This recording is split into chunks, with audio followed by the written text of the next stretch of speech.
What happens when a gate agent, drunk on a tiny sliver of power, decides a person's skin color makes them unworthy of a first-class seat? She chose the wrong couple to bully. He was a man who negotiated with world leaders before breakfast. She was a woman who could dismantle a country's laws with a single argument. They were Dr. Alistair and Isabella Vance, traveling on a mission of global importance. But to Gate Agent Carol Peterson, they were just an obstacle. She was about to learn that some IDs don't just grant you access to a plane, they grant you the power to end careers, shatter lives, and deliver karma so swift, so complete, it would leave her in a state of collapse. The air in John F. Kennedy International Airport's Terminal 4 was a familiar symphony of chaos. The rolling thunder of suitcases on polished floors, the staccato announcements of departures and final boarding calls, and the murmur of 1,000 different life stories converging for a fleeting moment. For most, it was a stressful, anonymous limbo. For Dr. Alistair Vance and his wife, Isabella, it was simply the hallway between one world and the next. Alistair, a man whose quiet demeanor belied a mind that shaped international policy, adjusted the knot of his tie. At 55, his hair was a distinguished salt and pepper, and his eyes held the patient, analytical calm of a man who had seen civilizations rise and fall, not in history books, but across a negotiation table. He was dressed in a tailored charcoal suit that spoke of understated quality, not flashy wealth. His presence was grounding. He seemed to absorb the terminal's frantic energy, leaving only tranquility in his wake.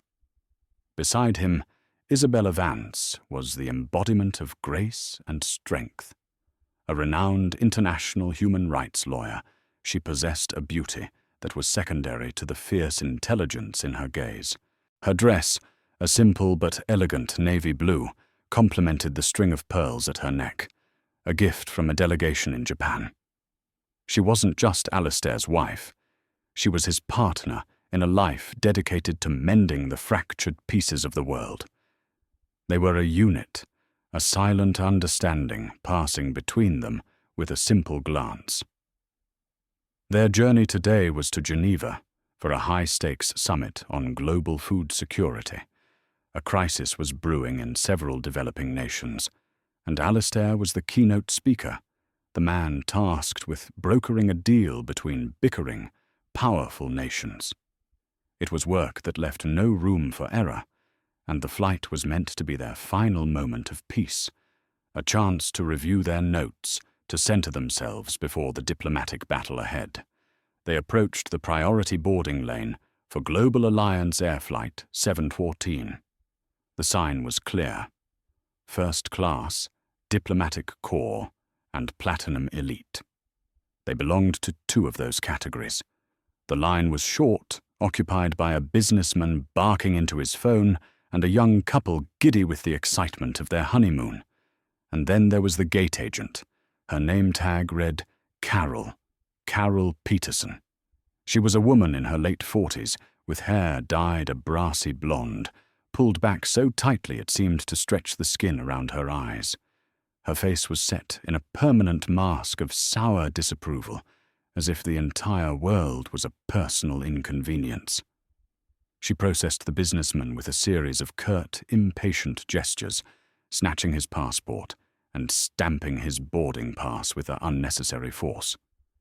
As the Vances stepped forward, placing their passports and first-class tickets on the counter, Carol's eyes flickered over them, and a subtle, yet immediate, shift occurred. The practiced, robotic efficiency she had shown the previous passenger evaporated. It was replaced by a slow, deliberate lethargy. She did not meet their eyes. Instead, she picked up a bottle of hand sanitizer, meticulously cleaning her hands as if they had just touched something unclean. "Just a moment," she said, her voice flat, directed not at them, but at the computer screen in front of her. Alistair and Isabella waited patiently. They were accustomed to delays, to the small indignities of travel that even their status couldn't always prevent. But this felt different. There was a pointedness to Carol's silence, a deliberate act of ignoring them. She typed something into her keyboard with one finger, her brow furrowed in exaggerated concentration.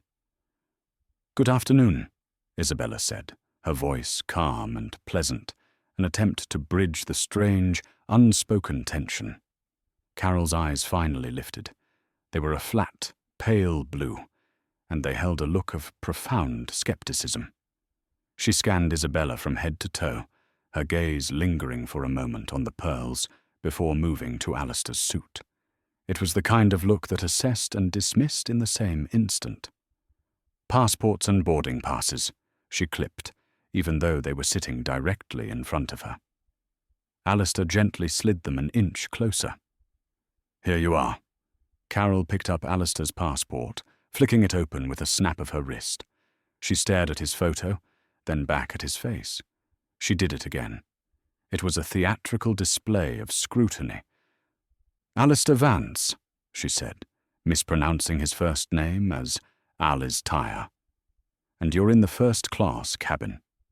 The question was loaded, the insinuation as thick and unpleasant as the stale air in the terminal. The "you" hung there, implying that his presence in that cabin was a statistical anomaly, a thing to be questioned. "Yes," Alistair replied, his voice even. "Seats 2A and 2B. Carol made a small, disbelieving sound, a humph that was pure condescension. She turned to Isabella's documents, repeating the same performative inspection. She ran their boarding passes under the scanner. It beeped affirmatively. A flicker of disappointment crossed her face, so fleeting that a less observant person might have missed it. But Isabella, a woman who read hostile witnesses for a living, saw it clearly. "There seems to be a problem with the scanner," Carol announced, her voice now carrying a note of feigned authority. "I'm going to have to ask you to step aside while I sort this out." "A problem?" Isabella asked, her tone still polite, but firming at the edges. "It appeared to work just fine. We heard the confirmation beep." Carol glared at her, her professional mask cracking to reveal the raw disdain beneath. "Ma'am, I am the gate agent. I will determine if it worked just fine." "You and your husband," she said the word as if it were an accusation, "need to step to the side. Now. You're holding up my line." The line consisted of the honeymooning couple, who were now watching the exchange with wide, uncomfortable eyes. There was no one else. Alistair placed a gentle hand on Isabella's arm. This was not the time or place. Geneva was waiting. "Of course," he said to Carol. "We'll wait here."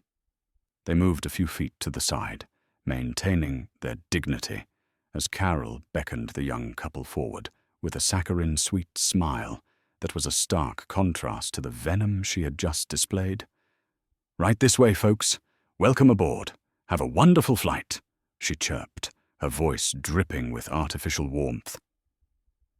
As the couple passed, the young woman gave Isabella an apologetic look.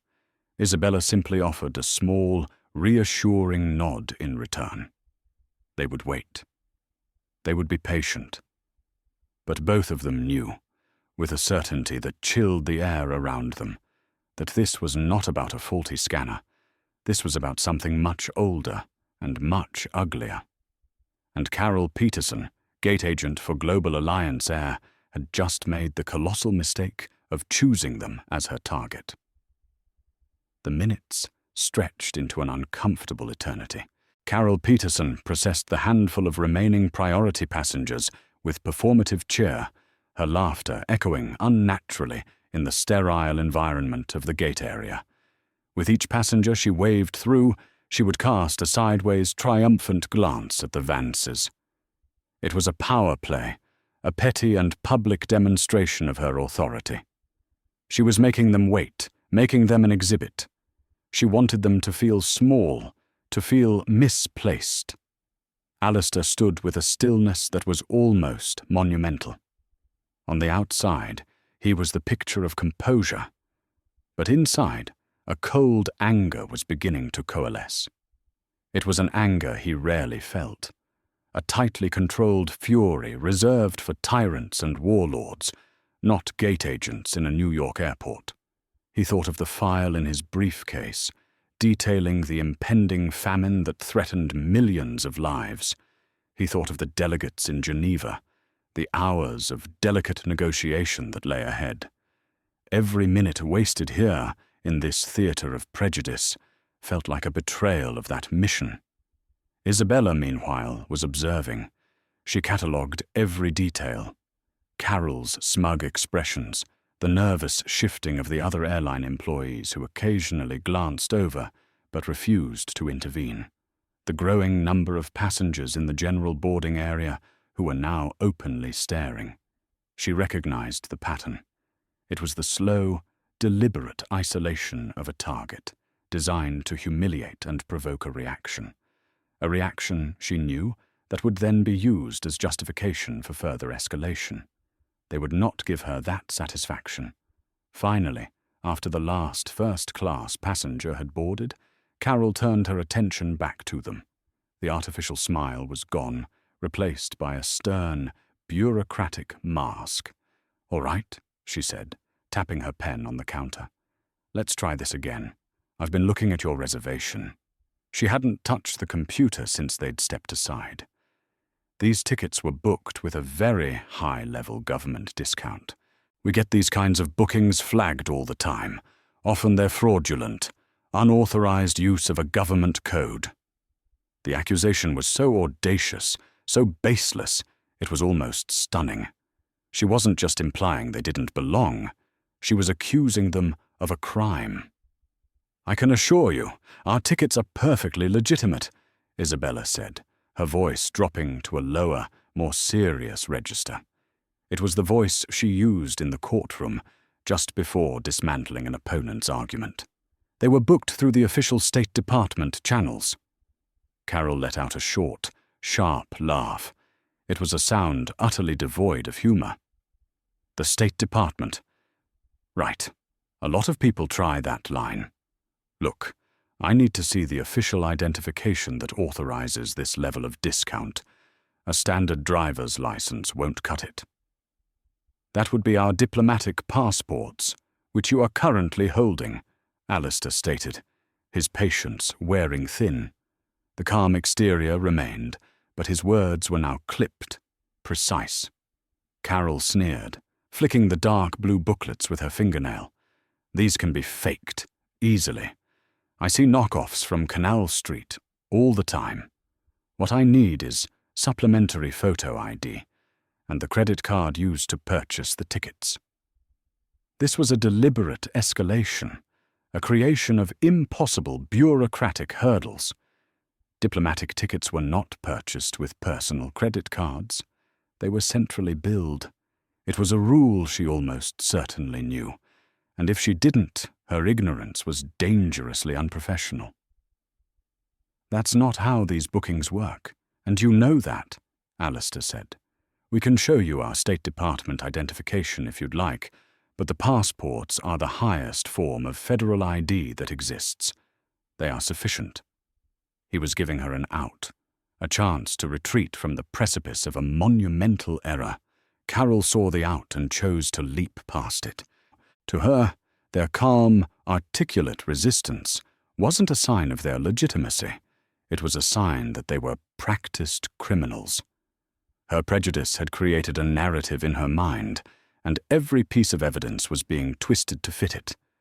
Wealthy, educated black couple in first class? Impossible. Must be a scam. "Sir, don't tell me how to do my job," she snapped, her voice rising in pitch, attracting more attention. "Everyone's a lawyer until it's time to follow the rules. Now, I need to see a credit card with the name Vance on it that matches this reservation. If you can't provide it, I can't let you on this plane." End of story. The finality in her tone was absolute. This was her kingdom, the 60 square feet of linoleum behind the boarding counter, and she was its undisputed queen. "This is becoming ridiculous," Isabella said, her patience finally exhausted. "You are making a serious allegation of fraud. You have our legal travel documents, our confirmed tickets, and our government credentials. If you have a legitimate concern, you need to call your station manager or a supervisor. Otherwise, you need to let us board our flight." The word supervisor was a trigger. It was a challenge to Carol's authority, and her face flushed a blotchy, angry red. "Oh, I'll call a supervisor, don't you worry," she spat, her voice dripping with malice. "But I'm not calling them for you. I'm calling them for me. I'm calling airport security to have you removed from my gate area. You are being disruptive, and you are refusing to comply with a standard security check." She reached for the phone, her hand trembling slightly with a mixture of rage and adrenaline. This was it. The point of no return. She wasn't just delaying them anymore. She was actively trying to have them detained. Alistair watched her, and a profound sense of sorrow washed over his anger. He looked at this woman, consumed by a hatred so baseless it was absurd, and he saw a sickness, but it was a sickness that was about to have very real, very severe consequences. "I think that would be a mistake, Carol," he said, his voice quiet, but carrying an immense weight. He used her first name for the first time, and the sound of it seemed to startle her.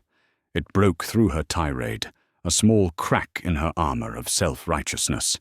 But it was too late. She had already started dialing. "Security to gate B42, she barked into the receiver. "I have a code Bravo situation. 2 individuals, non-compliant, suspected document fraud." Code Bravo. It was a term designed to sound serious, to elicit an immediate and forceful response. Isabella knew what it meant. A potential security threat. Carol wasn't just being prejudiced. She was actively endangering them, painting them as a threat in a post-9/11 airport environment where such an accusation could have life-altering consequences. The civility was gone, stripped away by the raw, ugly prejudice of one woman. The hushed whispers in the larger seating area grew louder. Phones were being discreetly raised, their small red recording lights blinking in the fluorescent glare. The stage was set. The audience was assembled. And Carol Peterson had just written herself into a tragedy of her own making. The arrival of 2 Port Authority police officers was swift. They moved with a practiced, heavy-footed urgency, their hands resting near their sidearms, their eyes scanning the scene with a mixture of boredom and readiness. To them, it was just another call, another Code Bravo, that would most likely turn out to be a dispute over baggage fees. They were met by Carol, who had puffed herself up like a cornered animal. She pointed a trembling, accusatory finger at Alistair and Isabella. "Them," she said, her voice laced with a vindicated hiss. "They're refusing to provide identification, and their tickets are fraudulent. They became aggressive when I questioned them." The lie was blatant, almost comical in its audacity. Alistair and Isabella had not moved. Their demeanor was the very antithesis of aggressive. But the officers didn't know that. They only had the word of a uniformed airline employee. "Sir, ma'am," the taller officer, a man with a thick mustache and the name O'Malley on his vest, began. "We need you to come with us. We're going to sort this out away from the gate." "Officer, with all due respect, that won't be necessary," Isabella said, stepping forward slightly. Her legal training kicked in, her mind becoming a sharp, clear instrument. "This gate agent is making a baseless accusation. We have provided our legal travel documents, and she has refused to accept them. We are ticketed first-class passengers on this flight, which is scheduled to depart shortly. We have no intention of going anywhere but onto that airplane." Her voice was not loud, but it resonated with an unshakable authority that made Officer O'Malley pause. He was used to dealing with shouting and hysterics. This calm, articulate confidence was disarming. But Carol would not be disarmed. She saw this as a direct challenge, an attempt to usurp her moment of power. "They're refusing to comply," she shrieked, her voice cracking. "See? This is what I was talking about. You need to remove them. They are a security risk." The phrase, security risk, was the nuclear option. It changed the entire dynamic. The unease in the terminal curdled into genuine fear. Passengers began to shrink back. O'Malley's partner, a younger, more nervous-looking officer, put his hand on his weapon. "Let's not make this difficult, ma'am." Alistair stepped in front of his wife, a subtle, protective movement. He looked directly at O'Malley, his gaze unflinching. "Officer, I understand you have a protocol to follow," he said, his voice a low, commanding rumble. "But this woman is lying, and if you lay a hand on my wife or myself, you will be creating an international incident of a magnitude you cannot possibly comprehend. Now, the correct procedure here is not to remove us. It is to call the airline station manager. Immediately."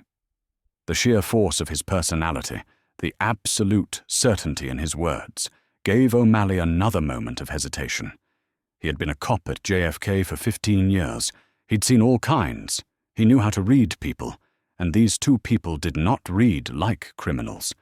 They read like something else, something important. His radio crackled. "Dispatch to Port Authority at B42. What's your 20? Before O'Malley could respond, a new figure bustled onto the scene. He was a harried-looking man in a slightly too small suit, his tie askew, a Global Alliance Air Duty Manager badge clipped to his lapel. His name was Mark Jenkins. "What in God's name is going on here, Carol?" he demanded, his eyes wide as he took in the scene. The two police officers, the stunned crowd of passengers, and the Vances, standing resolute in the center of the storm. Carol's face lit up with relief. Here was her reinforcement. "Mark, thank God. These two, they're trying to board with fake tickets, a fraudulent government code. I tried to verify their ID, and they became hostile and disruptive. I had to call security." Mark Jenkins looked from Carol's furious, blotchy face to the unnaturally calm demeanor of Alistair and Isabella. He was a man drowning in a sea of logistical nightmares. A delayed flight from Dallas, a catering mix-up on the London route, and now this. He wanted it to be over. His initial instinct was to trust his employee. "So, ma'am, I'm the station manager," he said, addressing the Vances. "We just need to clear this up. If you could just show my agent the credit card you used." Isabella cut him off, her voice like ice. "We have already explained to your agent that this is not a commercial booking. We have also offered to show our supplementary government identification, an offer she ignored. Instead, she chose to publicly accuse us of fraud and endanger us by labeling us a security threat. Your employee is not just incompetent, she is a liability." Mark's face paled slightly. The word liability was a trigger for any middle manager. "Now, see here," he began, but Alistair interrupted him. "No, Mr. Jenkins, you see here," Alistair said, his voice losing its last trace of patience. The diplomat was gone, replaced by the full weight of the authority he carried. He reached into the inner pocket of his suit jacket, his movements slow and deliberate. Everyone tensed. Officer O'Malley's hand went back to his sidearm. Alistair did not pull out a weapon. He produced a simple, black leather wallet. From it, he extracted a single, laminated card. It was not a driver's license or a credit card. It was a dark blue card with a gold seal. He didn't hand it to Carol. He didn't even hand it to the police. He held it out for the station manager, Mark Jenkins. "My name is Dr. Alistair Vance. This is my wife, Isabella Vance, Esquire. We are traveling to Geneva on official diplomatic state business.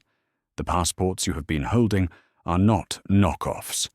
They are United States diplomatic passports. The card I am holding is my Department of State diplomatic identification card. It carries a security clearance that I assure you is quite real." He paused, letting the words sink in. The area around them had fallen completely silent, save for the hum of the terminal. "Your agent Carol has detained us for nearly 20 minutes, based on nothing more than her own personal prejudice. She has libeled us, and she has obstructed official government travel. In doing so, she has not only insulted us, but she has insulted the United States government. You now have two choices, Mr. Jenkins. You can either escort us onto that plane immediately, or we can stand here and wait for the Diplomatic Security Service to arrive. I assure you, they will be far less pleasant than we are." Mark Jenkins stared at the ID card as if it were a venomous snake. The gold eagle seemed to mock him. Diplomatic Security Service, international incident. These were phrases that haunted the nightmares of airline executives. He felt a wave of nausea wash over him. He looked at Carol. He saw the smug certainty on her face finally begin to crumble, replaced by a dawning, sickening horror. Her jaw went slack. The blood drained from her face, leaving her skin a pasty, greyish colour. She had not just picked a fight. She had, in her ignorance and bigotry, attempted to pick a fight with a superpower, and the shockwave of that mistake was about to bring her entire world crashing down. The silence at Gate B42 was no longer just a pause in the ambient noise. It was a heavy, suffocating blanket. The words United States diplomatic passports and Diplomatic Security Service hung in the air, charged with a power that dwarfed Carol Peterson's petty authority. Mark Jenkins, the station manager, felt a cold sweat break out on his forehead. He snatched Alistair's passport from the counter, his hands fumbling. He stared at the official designations, the special endorsements he had been trained to recognize but had rarely seen. It was all there, in stark, undeniable print. He then looked at Isabella's. It was the same. His heart hammered against his ribs. This was a catastrophe, a full-blown, career-ending, multi-million-dollar lawsuit catastrophe. His head snapped toward Carol. "What have you done?" he whispered, his voice a strangled rasp. Carol stared back, her pale blue eyes wide with confusion and a terrifying, encroaching dread. "But the discount code," she stammered, her brain refusing to process the new reality. Her carefully constructed narrative of sophisticated fraudsters was shattering into a million pieces. "It's a designated diplomatic fare, you imbecile!" Mark hissed, his voice low and vicious, trying to keep the full scope of the disaster from the dozens of passengers recording on their phones. "It's pre-cleared at the highest levels. You don't question it. You don't even look at it. You just say, 'Have a good flight, Ambassador,' and you let them on the plane." The word ambassador struck Carol with the force of a physical blow. While Alistair didn't hold that specific title, the implication was clear. These were not just people. They were institutions. She looked at the Vances, truly looked at them for the first time, not through the grimy filter of her prejudice, but as they were. Two figures of immense and quiet power, their dignity intact, their composure a silent testament to their station. She saw the quality of their clothes, the intelligence in their eyes, the utter confidence of their bearing, and she was flooded with a nauseating wave of realization. She hadn't been clever. She had been a fool. Officer O'Malley, sensing the monumental shift in power, subtly took a step back from the Vances. He cleared his throat and spoke into his radio, his voice suddenly deferential. "Dispatch, Situation at B-42 is under control. It's a civil matter with the airline. We're standing down." He gave Alistair a short, respectful nod, a silent apology from one public servant to another. Isabella spoke, her voice cutting through the manager's frantic whispers. "Mr. Jenkins." Mark flinched as if he'd been struck. He turned to her, his face a mask of panicked obsequiousness. "Yes, Mrs. Vance, yes, ma'am, I am so sorry. This is an unacceptable, deeply regrettable—" "Save your apologies, Mr. Jenkins.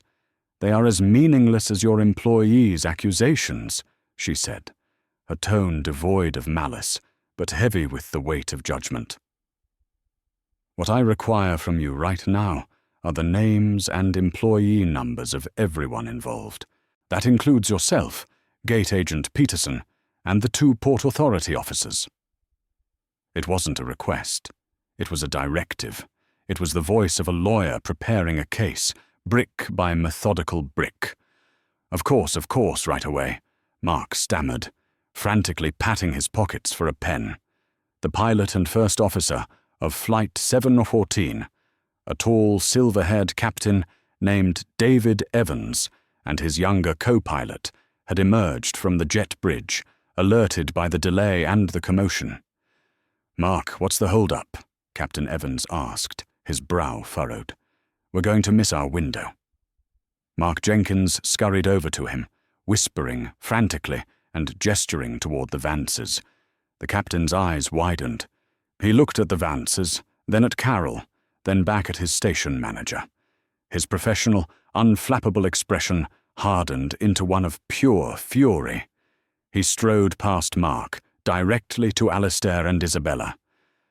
"Dr. Vance, Mrs. Vance, on behalf of the flight crew of Global Alliance Air, please accept my deepest apologies. It is an honor to have you with us today. Please come aboard. We will not depart without you." He then turned, his gaze falling upon Carol Peterson like a physical weight. He didn't raise his voice. He didn't have to. The contempt in his eyes was enough. "You," he said, his voice quiet and deadly. "You are a disgrace to this airline and to this uniform. You will not be the agent closing out this flight." He turned to another gate agent, a young woman who had been watching the entire scene with horrified fascination. "Maria, you're closing us out. Get their luggage stowed and get them seated. Now." This public denunciation, this stripping of her duties in front of her colleagues and 100 passengers, was the first real consequence. It was a public shaming, and for Carol, it was devastating. Her authority, the only thing that gave her a sense of worth in a life she felt had cheated her, was gone. Evaporated. Alistair and Isabella, escorted personally by the captain, finally walked down the jet bridge. They didn't look back. They didn't need to. The damage was done. The mechanism of consequence was already in motion.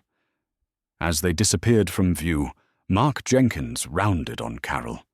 His face was pale, his hands were shaking, but his eyes burned with the terror of a man watching his career go up in flames. "My office. Now," he ordered. But Carol didn't seem to hear him. She was staring at the empty space where the Vances had stood. Her mind was a maelstrom of flashing images. The dark blue passports, the gold seal on the ID card, the captain's furious eyes, the sea of phone cameras. Diplomat, international incident, liability, disgrace. The words echoed in her head, each one a hammer blow against the fragile foundation of her self-righteousness. She had been so sure, so absolutely, unshakably certain of her judgment. That certainty was now revealed to be nothing more than a cheap, ugly prejudice, and she had bet her entire life on it. A high-pitched ringing started in her ears. The fluorescent lights of the terminal seemed to pulse and brighten, searing her eyes. The faces of the watching passengers blurred into a single, monstrous, judging entity. Her breath hitched in her chest. She couldn't draw in enough air. The floor seemed to tilt beneath her feet. "Carol?" Mark's voice sounded distant, as if coming from the other end of a long tunnel. She put a hand on the counter to steady herself, but her fingers found no purchase. A black wave rose up from the edge of her vision, rushing toward the center. The strength fled from her legs. The world dissolved into a cacophony of noise and light. And then, nothing. In front of a silent gate area and a dozen recording smartphones, Carol Peterson, the self-appointed queen of Gate B42, collapsed onto the floor in a dead faint. The sound of Carol Peterson's body hitting the linoleum floor was a dull, sickening thud that broke the spell of stunned silence at the gate. A collective gasp rippled through the onlookers.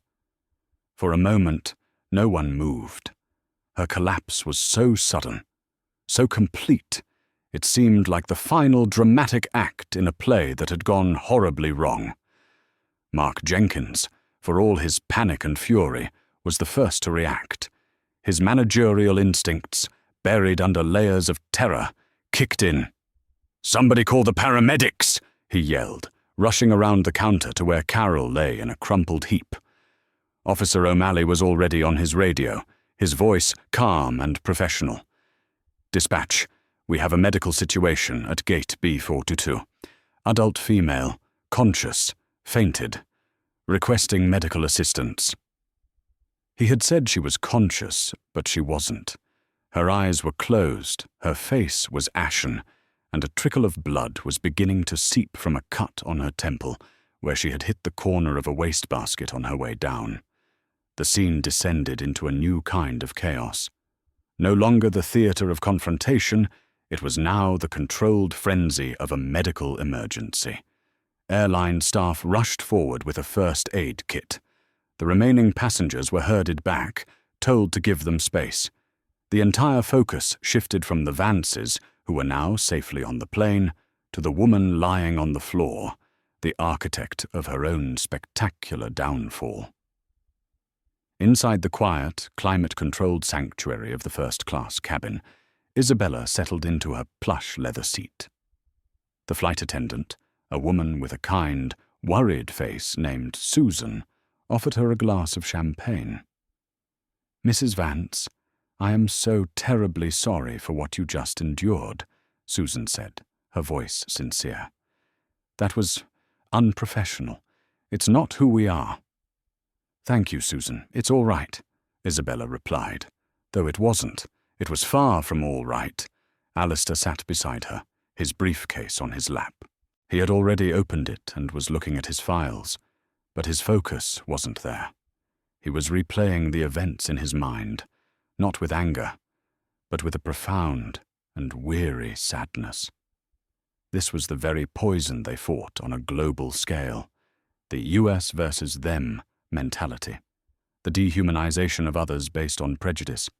To find it here, so raw and undiluted on their own doorstep, was a grim reminder of how deeply the rot went. "It never ceases to amaze me," he said quietly, speaking more to himself than to Isabella.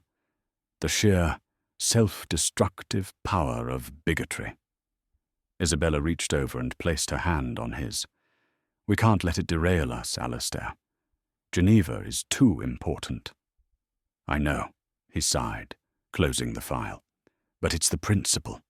What if we weren't who we are?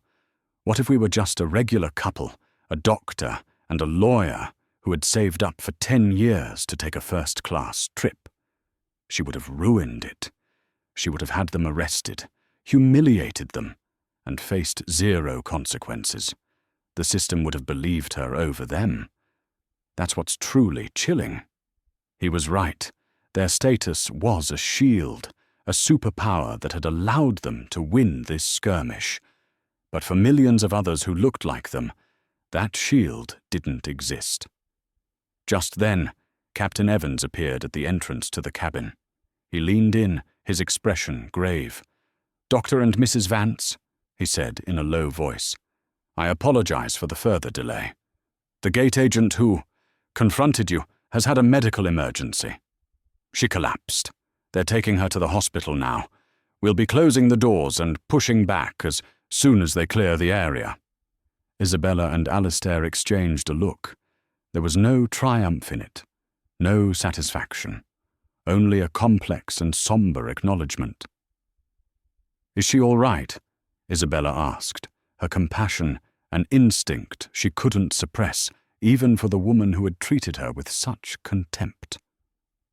"I believe she regained consciousness," the captain replied, "but she's being transported out. Frankly, her health is the least of her concerns right now. I've already been on the phone with corporate. The videos are all over the internet. The fallout from this, it's going to be immense." He nodded to them again and retreated to the cockpit. The cabin door was sealed with a heavy thud, shutting out the world of the terminal and its ugly drama. The plane began its slow, powerful pushback from the gate. Back at B-42, Carol Peterson was coming to. The first thing she felt was a throbbing pain in her head. The first thing she saw was the concerned face of a paramedic leaning over her. The first thing she heard were the fragmented, urgent voices around her. Major liability. Viral video. The hashtag is @GlobalAlliance. Shame. Call legal immediately. Diplomatic complaint is being filed. Her memory came rushing back, not in a trickle, but in a tidal wave. The passports, the ID card, the captain's face. The collapse wasn't just physical, it was the total implosion of her reality.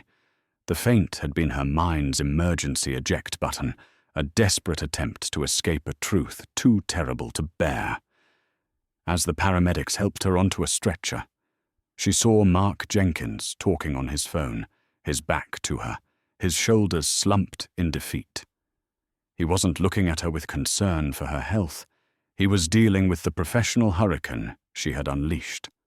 She was no longer a person to him. She was a problem to be managed, a mess to be cleaned up. The straps were buckled across her chest, and they began to wheel her through the terminal. The passengers, her audience, stared. Their faces were no longer filled with shock or entertainment, but with a cold, detached pity and contempt. They looked at her the way people look at a car wreck, a moment of morbid curiosity before they move on with their lives. She had wanted to be seen. She had wanted to be powerful. And in that moment, being wheeled through a crowd of strangers, stripped of her uniform, her dignity, and her job, she was more visible and more powerless than she had ever been in her life. This was not just a collapse of the body. It was the collapse of a life built on a foundation of sand, washed away by a tide of her own making. The Global Alliance air flight, 714 to Geneva, was a study in contrasts. In the first-class cabin, there was a hushed, respectful quiet. The flight crew treated the Vances with a reverence that bordered on awe, their service attentive but unobtrusive. Susan, the flight attendant, made sure their champagne glasses were never empty and their meals were served with an extra flourish. It was an apology rendered in impeccable service. For their part, Alistair and Isabella focused on their work, the crisis in Geneva, a far more pressing concern than the drama they had left behind. They were professionals, and their mission came first. But in the rest of the world, the storm Carol Peterson had unleashed was just beginning to rage. Before Flight 714 had even reached cruising altitude, the videos were everywhere. Dozens of angles, captured by passengers, all showing the same ugly sequence of events.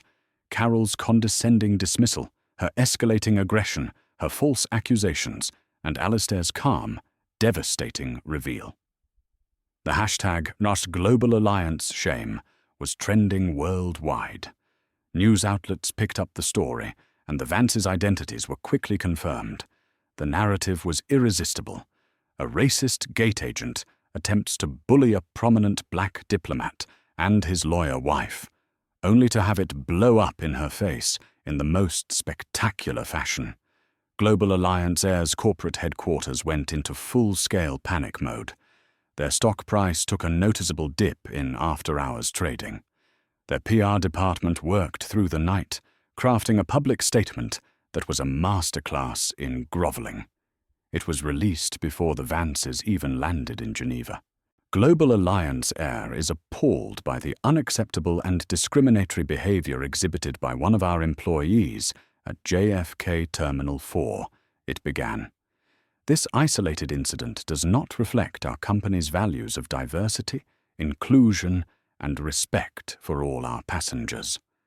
We have launched a full and immediate investigation.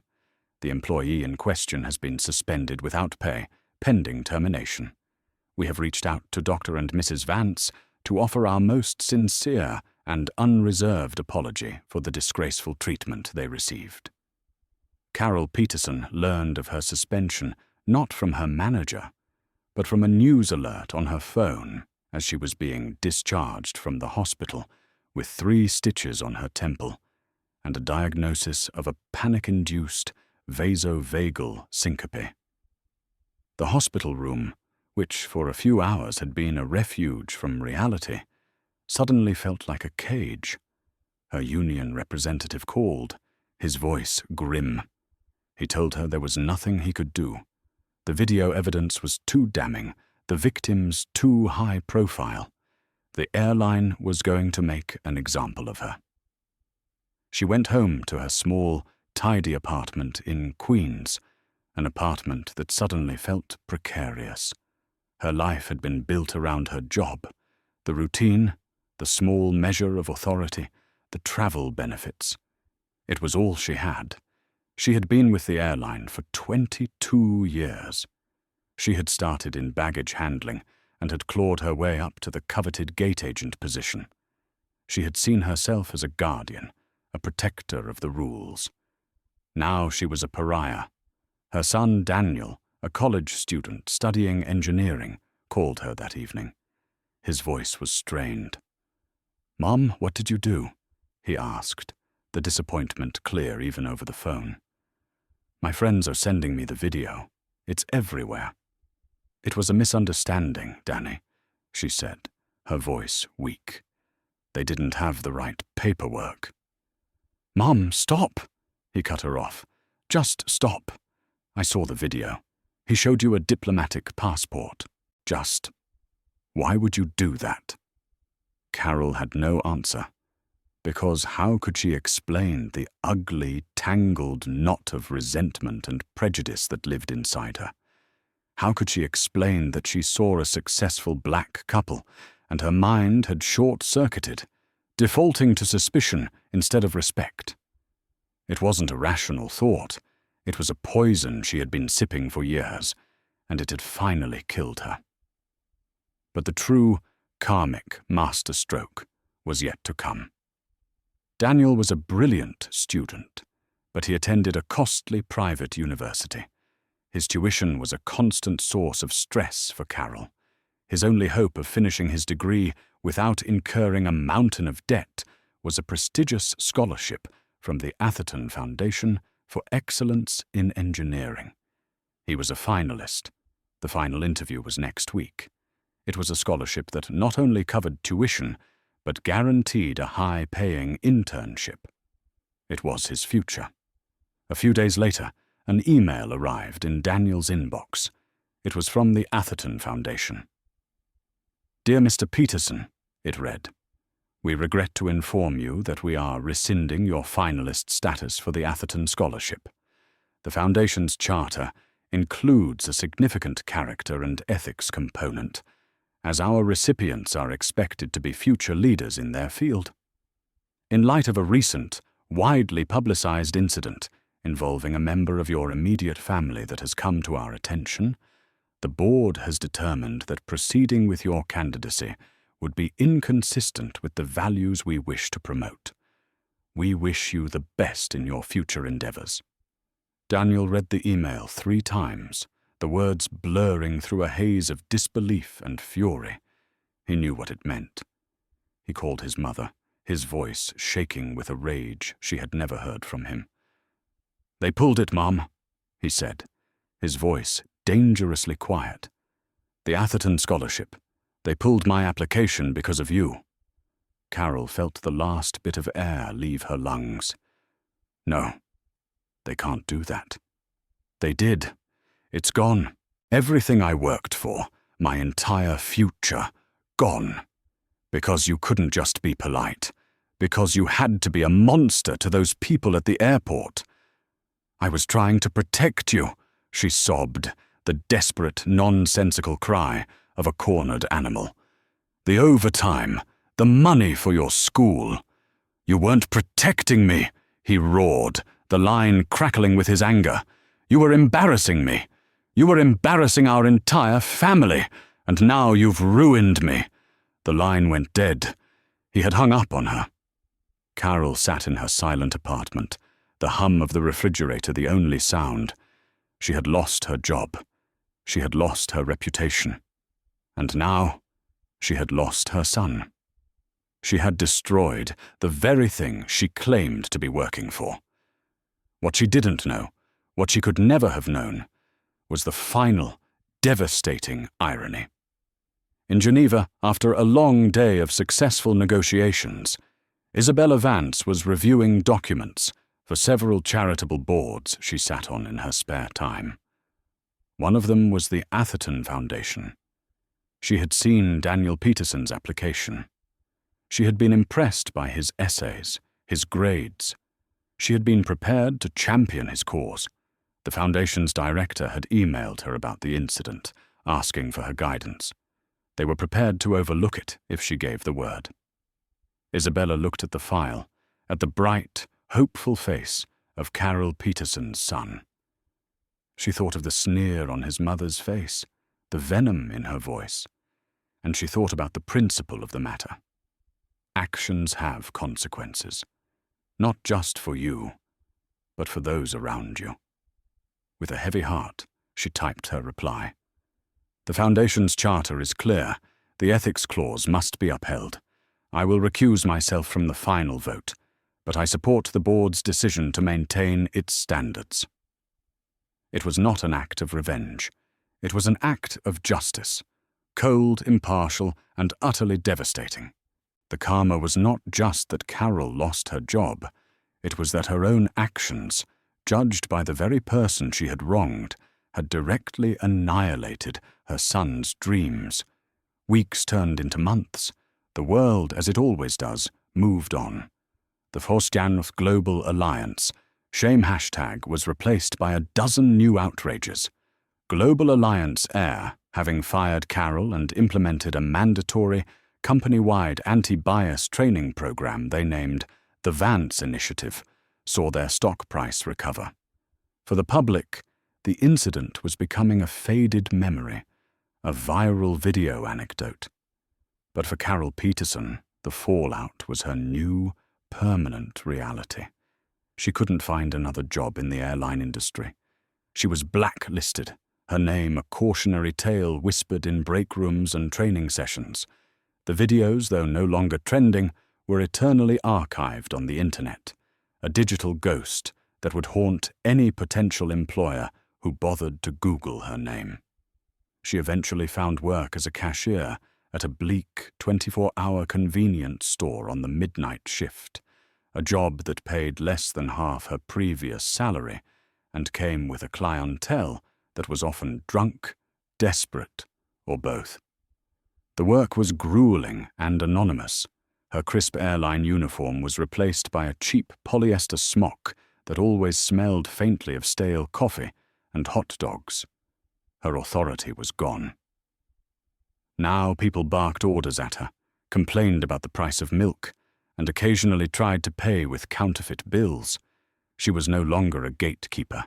She was invisible, a functional cog in a machine she despised. Every night, she went home to her silent apartment, the silence a constant reminder of her son, who refused to speak to her. Daniel had been forced to drop out of his prestigious university, taking on 2 jobs to save up money for a state school.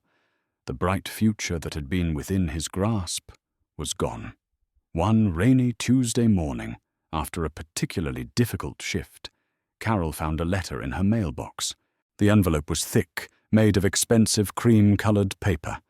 The return address was in Washington, D.C. Her heart seized. It was from Isabella Vance. Her first instinct was to tear it up, to throw it away unopened. But she couldn't. She had to know. With trembling hands, she opened the seal. The letter was not what she expected. It wasn't a lawsuit notification or a gloating condemnation. It was short, typed, and precise. Ms. Peterson, it has come to my attention that your son, Daniel Peterson, was a casualty of the consequences of your actions on that day at JFK. That was not our intention. While we believe that accountability is paramount, we do not believe that a child should pay for the mistakes of a parent. Enclosed, you will find a check made out to Daniel Peterson. It is a personal grant from my husband and myself to be used for his educational expenses. It is sufficient to cover his remaining tuition and board at his former university. We are not doing this for you. We are doing this for him, because we believe in the potential of the next generation to build a better, more compassionate world. We hope he will use this opportunity to do so. Sincerely, Isabella Vance. Tucked inside was a cashier's check. The amount written on it made Carol gasp. It was more money than she had ever seen in one place. It was enough. It was everything Daniel needed. It was a lifeline. But it was not a lifeline for her. It was a final, crushing judgment. The Vances had not sought revenge. They had not tried to ruin her. In fact, they had done the opposite. They had repaired the collateral damage of her hatred. They had saved her son. And in doing so, they had shown her the vast, unbridgeable chasm between her own character and theirs. They had risen above the ugliness she had thrown at them, and in their grace they had handed her a punishment far more profound than any court could levy. They had forced her to live with their mercy every time she would see her son succeed, and she knew he would. She would be reminded that his success was not thanks to her, but in spite of her. It was a success purchased by the grace of the very people she had despised. They had not destroyed her. They had rendered her utterly, hopelessly irrelevant. Carol sat down at her small kitchen table, the check in one hand and the letter in the other. Tears began to stream down her face. They were not tears of gratitude or relief. They were tears of shame, a deep, burning, inconsolable shame that came from staring into the abyss of her own heart and finally seeing the poverty within. The collapse at the airport had been sudden and public, but this was the final, quiet reckoning, the slow, internal collapse of a soul forced to confront its own ugliness with no one to blame but itself, and that was a karma from which there was no recovery. In the end, karma wasn't the loss of a job or a viral shaming. True karma was the quiet, undeniable truth Carol Peterson had to face every single day. Her hatred had cost her son his future, and the compassion of those she hated is what gave it back. The Vances didn't just win a confrontation, they won with character. They showed that the most powerful response to prejudice isn't to return the hate, but to rise so far above it that its only option is to collapse under the weight of its own ugliness.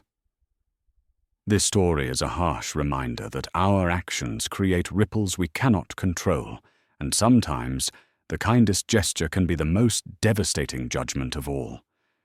If this story moved you, please hit that like button. Share it with someone who needs to hear it, and subscribe to the channel for more real-life stories of drama, justice, and the undeniable power of karma. Thank you for watching.